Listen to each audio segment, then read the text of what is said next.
Saudi আরবের পবিত্র তায়েফ নগরীতে অবস্থিত। এটি হচ্ছে সেই ঐতিহাসিক বুড়ির বাড়ি, যিনি রাসূল করিম সাল্লাল্লাহু আলাইহি ওয়াসাল্লামের পথে কাঁটা দিতেন।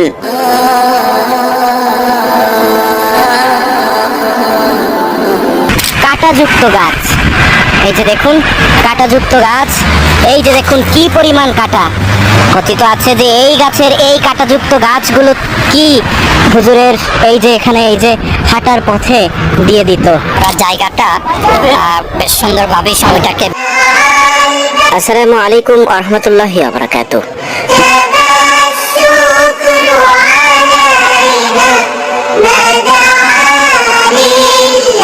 তায়েফের পথে।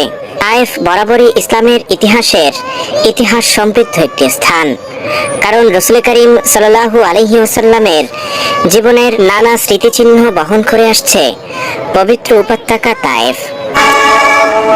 সৌদি আরবের পাহাড়ি জনপদ ধরে আমরা চলতে শুরু করেছি তায়েফের পথে।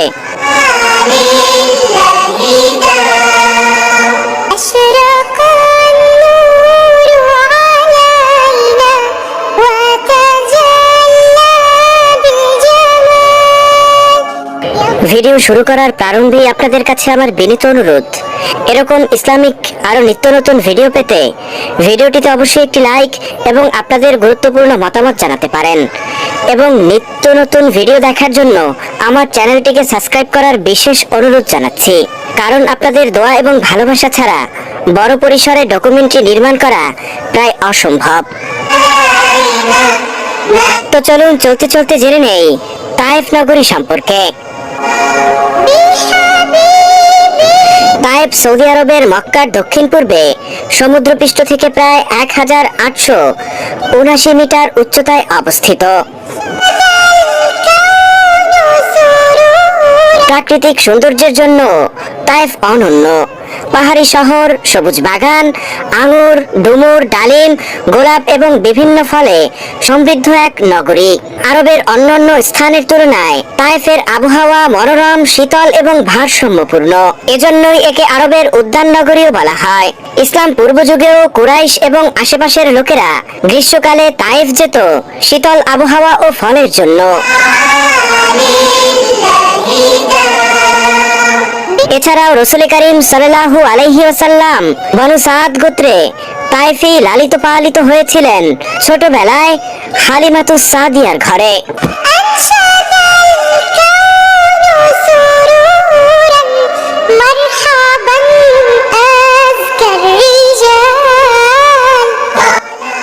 বন্ধুরা, চলতে চলতে অবশেষে আমরা চলে এসেছি আমাদের সেই কাঙ্ক্ষিত স্থানে।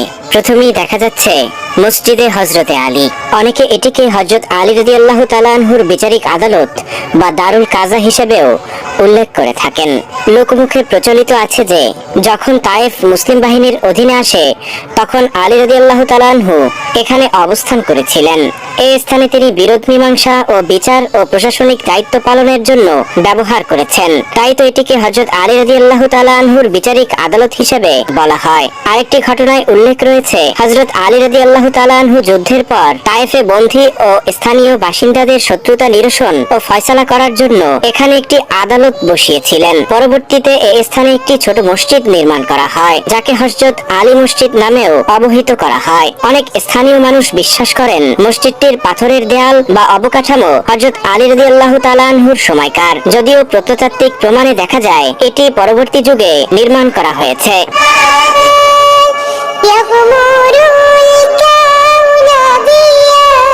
বুড়ির বাড়িতে যাওয়ার কিছুটা সম্মুখভাগেই একটা প্রাচীন প্রাচীরতলা দেয়াল বিশিষ্ট বাড়ি দেখা যাচ্ছে। লোকমুখে প্রচলিত বিশ্বাস অনুযায়ী রাসূল করিম সাল্লাল্লাহু আলাইহি ওয়াসাল্লাম যখন তায়েফে আসতেন তখন তিনি এই বাড়িতেই অবস্থান করতেন বা এখানকার আশেপাশের কোনো একটা জায়গাতেই তিনি বসবাস করতেন। আর এখান থেকেই সামনের মসজিদে রাসূল সাল্লাল্লাহু আলাইহি ওয়াসাল্লাম নামে মসজিদে যেতেন। পথিমধ্যে দুষ্ট বুড়ি ময়লা আবর্জনা এবং কাটা পথে বিছিয়ে রাখতেন, যাতে মহানবীর চলার পথে কষ্ট হয়। সৌদি আরবের পবিত্র তায়েফ নগরীতে অবস্থিত এটি হচ্ছে সেই ঐতিহাসিক বুড়ির বাড়ি। ওইখানে গেটের পাশে দেখবেন উঁচা একটি জায়গা আছে, যেখানে নবীজি অজু করে রাখা হয়েছে যেন কেউ পাড়া না দেয়, যেহেতু এটাও একটা আদবের জায়গা।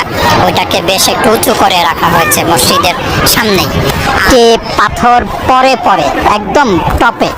এটি হচ্ছে তায়েফের সেই ঐতিহাসিক বুড়ির বাড়ি বা বাইতুল আজুজ। বুড়ির কাহিনী আসলে একটি লোকজ ঐতিহাসিক কাহিনী, যেটি মুসলমানদের তায়েফ বিজয়ের ঘটনাকে ঘিরে স্থানীয়ভাবে প্রচলিত হয়েছে। রাসূল সাল্লাল্লাহু আলাইহি ওয়াসাল্লাম হুনাইনের যুদ্ধের পর তায়েফ অভিমুখে অগ্রসর হন।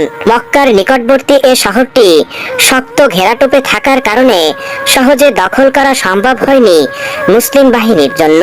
মুসলিম সেনারা কয়েকদিন এ শহরকে অবরুদ্ধ করেও রাখেন।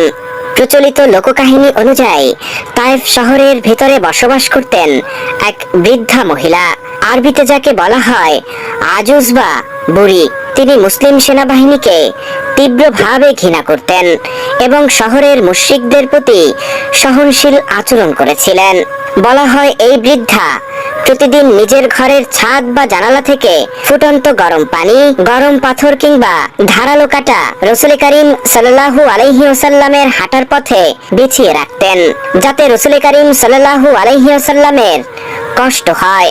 স্থানীয় কিছু কিছু লোককথায় ধারণা করা হয় তিনি মুসলিম সেনাদের ক্ষতি করার সময় আল্লাহর অভিশাপে তার দেহ পাথরে রূপান্তরিত হয়ে যায়। শহরের ভিতরের একটি পাথুরে আকৃতি এখনো স্থানীয়রা বুড়ির দেহ বলে চিহ্নিত করে দেখায়, যদিও এর কোনো ঐতিহাসিক সত্যতা পাওয়া যায়নি। আপনাদের নিয়ে এবার একটু প্রবেশ করি, এতক্ষণ অনেক ভিড় ছিল এখানে, এবার একটু প্রবেশ করি। এইটাই হচ্ছে সেই বুড়ির বাড়ি এবং এখানে দেখতে পাচ্ছেন অসংখ্য এরকম কাঁটাযুক্ত গাছ। এই যে দেখুন কাঁটাযুক্ত গাছ, এই যে দেখুন কি পরিমাণ কাঁটা। কথিত আছে যে এই গাছের এই কাঁটাযুক্ত গাছগুলো কি হুজুরের এই যে এখানে এই যে হাঁটার পথে দিয়ে দিত এই বুড়ি। এই হচ্ছে সেই বুড়ির বাড়ি, যেটি এখন প্রায় ধ্বংসস্তূপ। এখানে সেই ধ্বংসস্তূপের শেষ চিহ্ন রয়ে গেছে। এই যে দেখুন, এই যে দেখুন সেই ঐতিহাসিক কথিত বুড়ির বাড়ি এটি।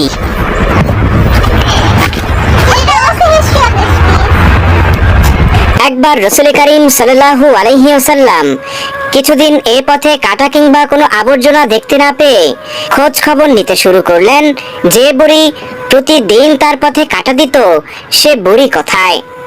পরবর্তীতে জানতে পারলেন তিনি অসুস্থ, তাই স্বয়ং তিনি নিজে তার ঘরে গিয়ে অসুস্থ বুড়ির খোঁজ খবর এবং চিকিৎসার ব্যবস্থা করলেন। মহানবীর এ মহানুভূতায় বুড়ি ইসলামের প্রতি আকৃষ্ট হয়ে ইসলাম গ্রহণ করেছিল বলে প্রচলিত রয়েছে। বন্ধুরা, আজকে যাচ্ছি কিন্তু যাচ্ছি না, আপনাদের সাথে দেখা হবে তায়েফের অন্য আরেকটি দর্শনীয় ঐতিহাসিক স্থানে। আপনাদেরকে আজকে ঘুরে ঘুরে দেখানোর চেষ্টা করেছি তায়েফের রাসূল সাল্লাল্লাহু আলাইহি ওয়াসাল্লামের বসত বাড়ি, যে পথ ধরে তিনি মসজিদে রাসূল সাল্লাল্লাহু আলাইহি ওয়াসাল্লাম নামক মসজিদে যেতেন সেই মসজিদ, এবং পথিমধ্যে যেখানে বুড়ি তাকে কাটা দিতেন সে বুড়ির বাড়ি সহ অলৌকিক পাথর, যেটি ইহুদিরা রাসূল সাল্লাল্লাহু আলাইহি ওয়াসাল্লামকে হত্যার জন্য উপর থেকে ফেলে দেওয়ার চেষ্টা করেছিলেন সেটি। এ যাত্রায় শেষবারের মতো আবারও দেখে নিলাম সেই অলৌকিক পাহাড় এবং পাহাড় পাদদেশে বুড়ির বাড়ি ও মসজিদে রাসূল সাল্লাল্লাহু আলাইহি ওয়াসাল্লাম, যেখানে আজও সংরক্ষিত রয়েছে মহানবী যে পাথরের উপরে বসে ওযু করতেন সেই ঐতিহাসিক পাথর।